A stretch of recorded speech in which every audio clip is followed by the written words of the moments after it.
Donc voilà, clairement là, il nous a fait une réponse qui n'est pas du tout censurée, contrairement à tout à l'heure quand on a posé la même question au modèle Cohen 3, mais cette fois-ci sur l'interface de Alibaba. Pourquoi? Parce que tout simplement, les entreprises chinoises qui travaillent sur les intelligences artificielles doivent avoir des IA qui ne critiquent pas le parti communiste chinois, et donc sur des sujets sensibles comme les Ouïghours, mais comme d'autres, la place Tiananmen par exemple, quand on leur pose des questions, on voit bien qu'à chaque fois, elles ne répondent pas, ou en tout cas, elles vont faire la réponse qui est alignée avec celle du parti communiste chinois, et donc typiquement, on n'aura pas de référence aux organismes internationaux,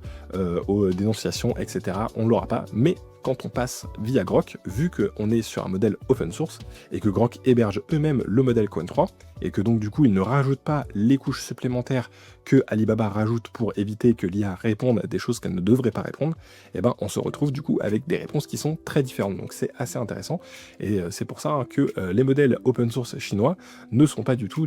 à proscrire et à éliminer. La question c'est vraiment où est-ce que le modèle est hébergé, et du coup où est-ce que vos données transitent, et donc là typiquement vos données elles passent par chez Grok. Une autre IA dont je ne parlerai pas dans cette vidéo, c'est Perplexity, qui est capable aussi d'utiliser certains modèles open source chinois, notamment DeepSeek R1.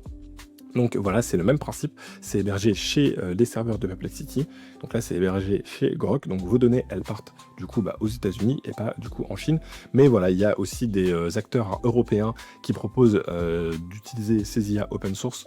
aussi également